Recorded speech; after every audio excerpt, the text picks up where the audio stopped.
Lucky, whenever you're ready. Hi everyone, my name is Lucky Sebastian. I'm so excited to be auditioning for you today. I'm a 200-hour registered yoga teacher through Yoga Alliance, and I specialize in a more high-paced vinyasa flow designed for the developmental stage of life to help younger people get out of their minds and into their bodies. So I'm very excited to audition for you today. And let's get started. Today's theme is confidence.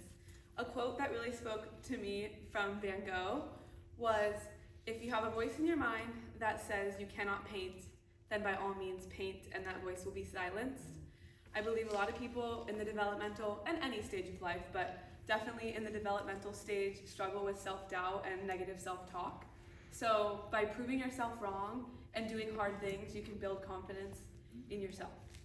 We're gonna get started today in tabletop.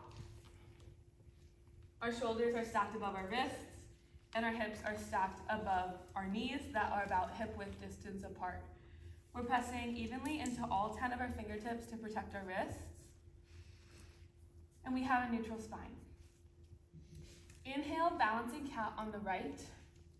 Extend your right arm out like you're shaking someone's hand, and your left leg out with your foot flexed. Here we have a long line of energy, spreading our fingertips, engaging our arms, our shoulders are away from our ears.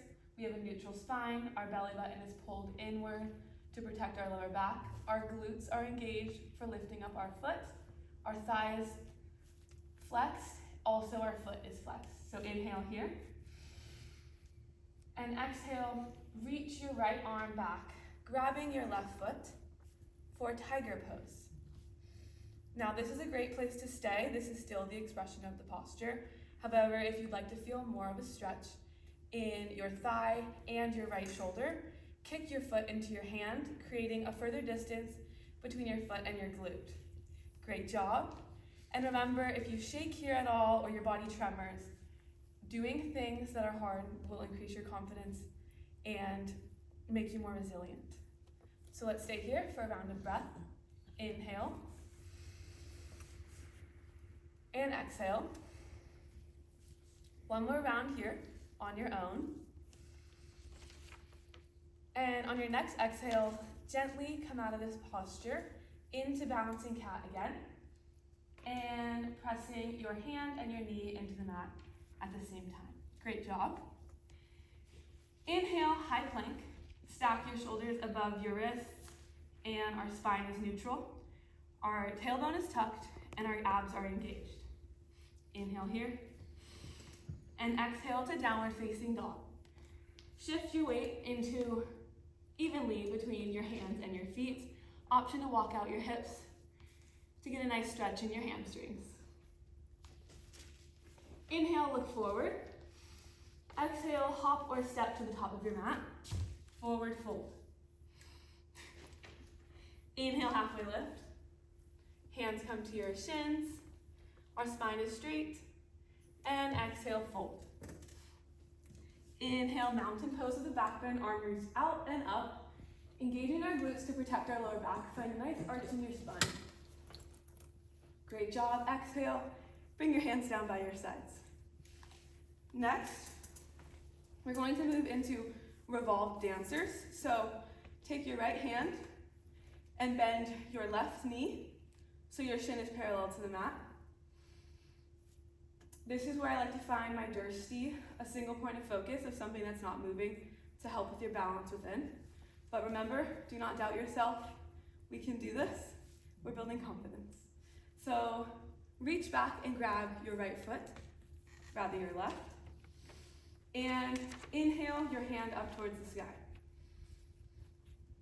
Exhale for revolved dancers. Hinge at your hips, bringing your foot closer to your head. Now this is great to stay here. If this is challenging for you, you can always stay back up, just grabbing onto your foot, still feeling a nice stretch in your thigh and your right shoulder. But if you'd like to go further into the expression of this posture, we can go here, and if you'd like to go further, press your foot into your hand, bringing your foot higher than your head if possible. This is great for engaging your glutes and working on our balance. Let's stay here. Whew. It's okay if you fall out of it. We're working on doing things that are difficult for us. So inhale here. And as you exhale, gently hinge at your hips, coming back up, out of this posture the same way we came in. Great job, everyone. Let's take a wider stance and come down into Malasana. This is a great posture to sit on a block if you'd like. And another great reason I love this posture is to practice proprioceptive neuromuscular facilitation, which means by putting tension on a muscle, it will stretch further. So we're actively pressing our knees into our elbows and our hands are at heart center. So if you push in, and when you exhale, you should feel a deeper stretch within your hips. Our feet are pointing out and our heels are pointed in just slightly. So stay here. And from here, we're going to come onto our tippy toes and press our hands into the mat. Once again, always protecting our wrists, pressing into all 10 fingers. For crow pose, the goal here is to bring your knees into your armpits. And this can be a challenging posture. So if you'd like to just lift up one foot at a time, gently shifting your weight forward and pointing one foot and then the other, that's amazing. Or you can stay in Malasana. However, if you'd like to go into full expression, gently and carefully press yourself up, lifting one foot up at a time. And if you shake here, that's good. That means you're challenging yourself and doing hard things to build confidence.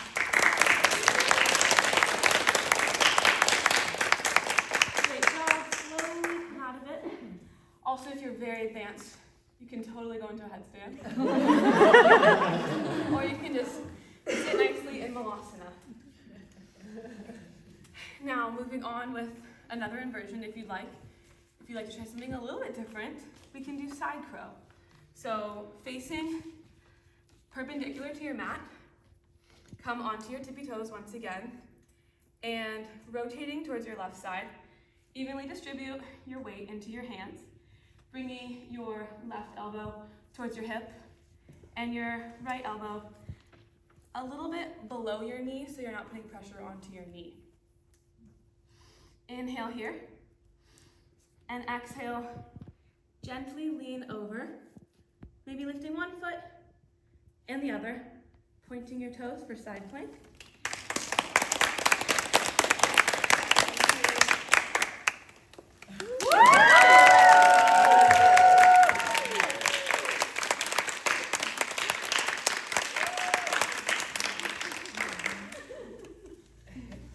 How does yoga help decrease stress?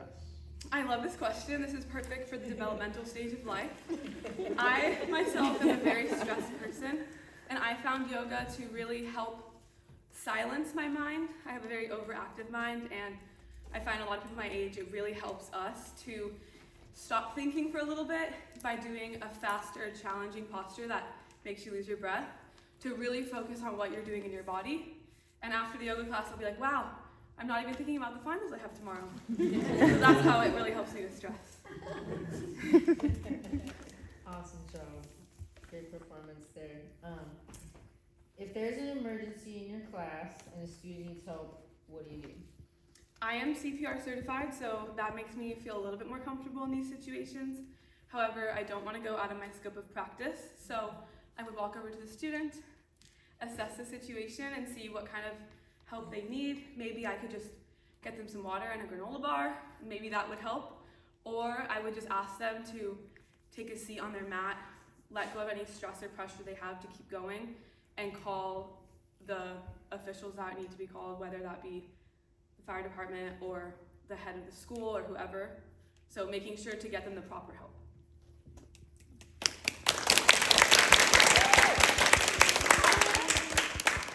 Anything else to say? I just love to say I love this community. I'm so grateful I get to be a part of this, and I would love for this to be my full-time job. I have started teaching yoga because it's really helped me in my life, and I would love to give back to the community. Thank you so much.